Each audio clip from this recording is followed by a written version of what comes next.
Welcome to Private Banking Strategies Podcast with Vance, Lowe, and Seth Hicks, your secret weapon to protect your assets and never have to start over financially again. Vance and Seth help high net worth individuals, families, business owners, and investors structure an asset-protected, tax-free fortress for their families. Learn how to keep what you earn and use the velocity of money to create your own private banking system. Join us on this journey as we explore the secret strategies of the rich and political elite and help you take total control of your financial security. Now, on to the show.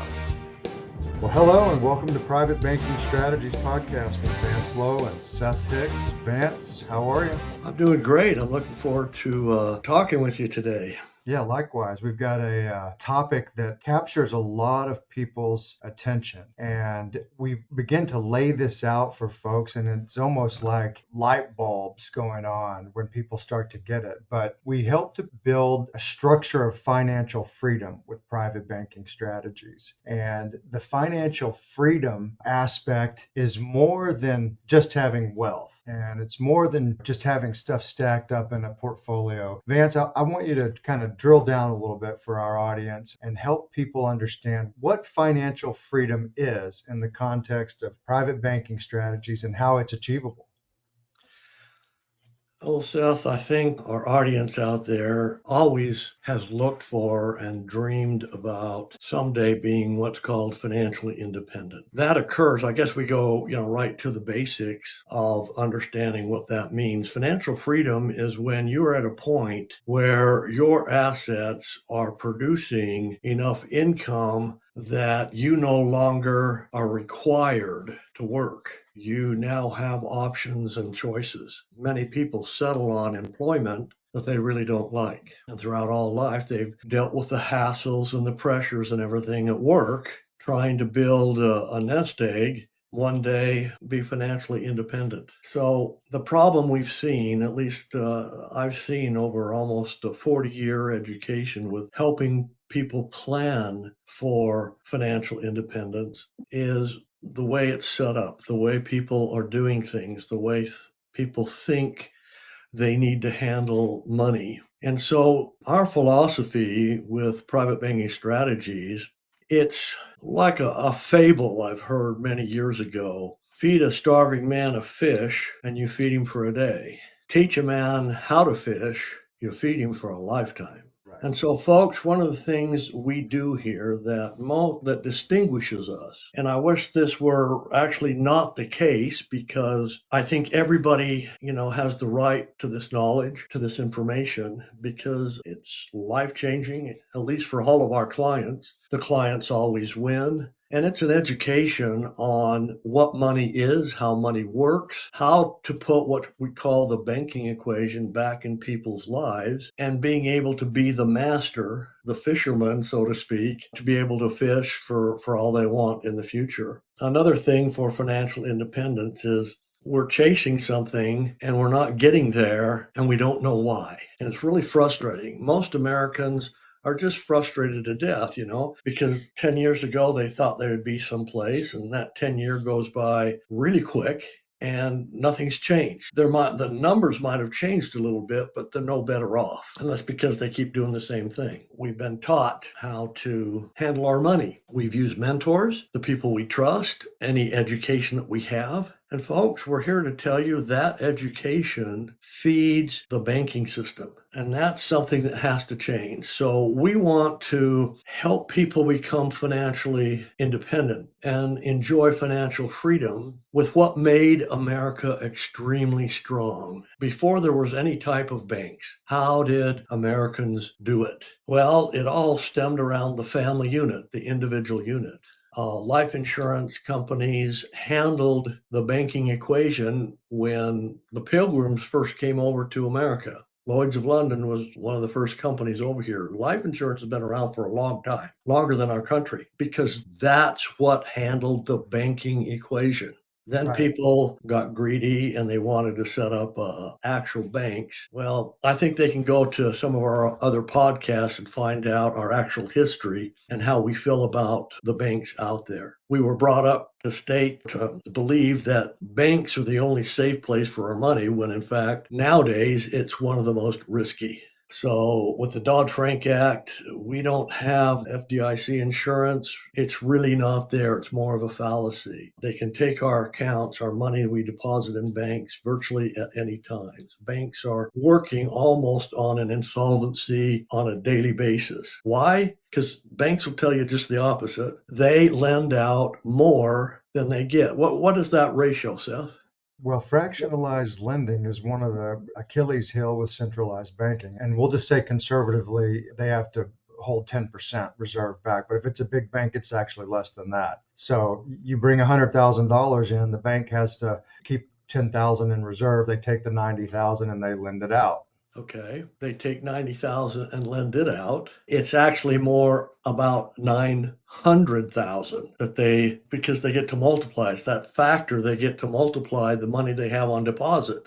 And what makes them insolvent is that they have lent far, far more money than they have on deposits. And that's why when you go to a bank, you don't get to liquidate your account. You don't get to walk into your bank and say, pay me cash in dollars and drop my account. They don't have to do that. They have up to at least 6 months to pay you any money out of your account anyway. And you signed that without reading it. So they won't do it. If you need $10,000 of cash, you have to call and make an appointment, give them a few days to accumulate that money and sign forms on what you need that cash for. So the education and the freedom we want to look for, it's in knowledge, it's in understanding how money really works. And this is what we teach the people. So we need to have our money much more secure. We need to have our money working for us. If we can do that and then solve the problem I'd mentioned just a little bit earlier, we try to get ahead, but we don't understand why we're not. And that's because we don't know what the problem is. I mean, what we're trying to do is empower people to be able to implement strategies that help achieve financial freedom goals. And we think that our strategies are the best possible available to Americans to be able to accomplish that. We want to capture their financial security. We want to establish, a stable income and help them build wealth across generations. But let's look at financial freedom from the lens of debt. How does private banking strategies work with people who have debt? This might go contrary to our listeners' thinking. We love debt. We absolutely enjoy it. I've talked to so many people over the years who come in and they're absolutely embarrassed. The average American has so much in credit card debt, it's unbelievable. They live beyond their means. I think the last time I looked, it was over $45,000 in credit card debt in a family situation. And they come in with multiple credit cards all maxed out and they're embarrassed about it. And I just smile and say, well, congratulations. This is economy. This is movement of money. Right. You think it's lemons. We're going to turn it into lemonade. It's all about how we think in our imagination, folks. We need to think differently about money. We need to educate people because everyone is programmed to make a decision that will favor banks instead of themselves. For instance, when I talk to people, well, how long is it going to take you to get out of debt? You know what the answer 9 times out of 10 is? We're never going to get out of debt. And that's a sad scenario because they're always owing someone else. What if we give them the choice, Seth? What if we were to give a family the choice of who owns the debt? What if they owned their own debt? What if they understood the problem that every single thing we buy, we finance in life? We either pay cash, and lose the money we could have earned because we took it out of production for the entire rest of our lives. People don't understand that's the most expensive financing, not the 35% on a credit card. But what if we just turned the table and instead of someone else getting the money at the end of the day, we end up with the money? So if we're going to finance everything, who would you rather make the payment to? Yourself or someone else? Yourself. Okay, so what's really important is to understand in debt-free living is that we have to control that debt. Sometimes we have to borrow money, and that's not a bad thing. People think that credit cards, leaving balances on credit cards are a terrible thing. It's not, as long as they're organized, as long as they know what they're doing. It's another opportunity to move money. If we could use money and get it back, and then reuse money again and get another dollar's worth and get it back, how fast do you think we could purchase that debt? Now we've got money out there working for us, whatever the interest rate the credit card is. So, folks, some of the stuff I'm saying, it's just because I'm doing it every single day. We have isolated incidences and learning techniques to actually delve a whole lot deeper. We can't do that in these podcasts because we want to try to keep the topic on financial freedom, but live debt free to the outside world. 90%, probably 95% of all of our clients that have been with us for 5 years own 100% of all their debt. And they are blown away because they don't know how they did it, because they didn't change their lifestyle. They didn't, dedicate more money. The only thing we changed was we put in the banking strategy. The banks always get the money back. It's that simple, folks. We put that strategy in your lives, you get the money back, and then you buy more debt with that while new money's coming in while you're working. It's an exponential compound. So being debt free doesn't mean you don't have debt. It means if you bought the debt and you've put the money to work. Did that story feel like it was about you? Do you feel like you are generating a lot of revenue but are not moving forward as fast as you would like? Do you feel you should be making more progress toward your financial goals? Do you feel stuck? Let us help you get unstuck. Are you ready to take action and get your own private bank? Please visit us at www.privatebankingstrategies.com. So the cash flow is, instead of going out of your hands to credit card companies and banks and lenders and everyone else that you owe, you create a system whereby those payments are coming back into your own bank. Right. And what's the risk with the guy in the mirror, the gal or the guy in the mirror? That's the one that's going to be your client to learn this strategy. As long as they make their payments, they're fine. The question is who do you want the payment made to? You build a reliable payment structure. Does that provide you with some predictability and some financial planning so that you know based on your income what debts to attack first and how? Oh, yeah. I hear this time and time again. As we do this, we teach the clients, they're amazed that it doesn't even take a half hour, 20 minutes a month to do the strategy, and they get to live the life the way they want. They have to be a little bit disciplined, they have to have accountability, but people don't know how they're supposed to run their private life because they've never been taught when it comes to money. You just said volume of return. The payments coming in instead of away from us, now they're coming into us. That's the secret of compounding wealth, is the volume of return coming into us on money we have out working for us. Okay, that's another thing that helps solve the problem. People think they have their assets investment working for them. They don't. It's 100%, 180% opposite. Whoever has the money and they're making the lion's share of money and they're paying you as little as they can get away with, but letting you take 100% of the risk if they make a mistake. How fair is that? It's not. And we think the money's working for us, stocks, bonds. We have to leave that money in those accounts in order to get the interest or any type of growth. Like I said, we take all the risk. It imprisons your money. It locks it up. And we teach people constantly, money in motion is what creates velocity and momentum and power. Money just sitting is dead money and you're losing. The difference between the two is so powerful, it's hard for people to understand. The people who are using your money are doubling that money anywhere from 2.5 to 5 years consistently. Wouldn't you rather get that? Wouldn't you rather be able to put that to work and not have any risk whatsoever? So this is what we're talking about. We're not talking about getting everything paid off and not flowing money. What we're doing is trying to teach people how to put the banking equation back in their lives. Banks put money to work and they always get it back. It's that simple.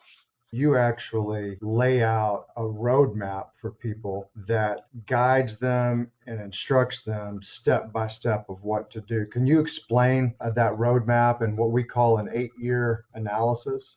We have a way of allowing people or letting people test drive the strategy, putting their numbers in and seeing in realistic format. In other words, no stretch of the imagination, no assumptions, but just pure math compared to what they're doing versus getting the money back and reusing it. You know, folks, wouldn't that make a huge difference in your life if you could get back 100% of your monthly expenses every single month and then reuse that money?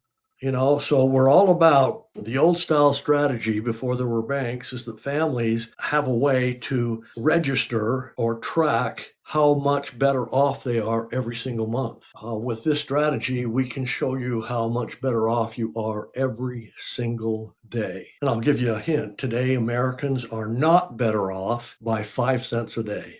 That's the tragedy in America because of the problem. Okay. Right off the bat, if you just work the strategy and move the money, it'll move you to somewhere around $4 a month, just depending on your circumstances. But that's pretty much the average that we do. And it's easy to track. It's easy to see. The problem is we're giving our money away. We're breaking a hard commandment law in money. You can never, ever spend principal. That's the problem. We spend our principal. Our principal, well, what is that definition? It's the money you bring home from your paycheck after taxes. That's principal. Well, I have to use it to live. Sure you do. There's components you're not employing to be able to get the money back. The bank has to use the money just like you do, but they always get it back because it's the banking equation, and that's what we teach. Right.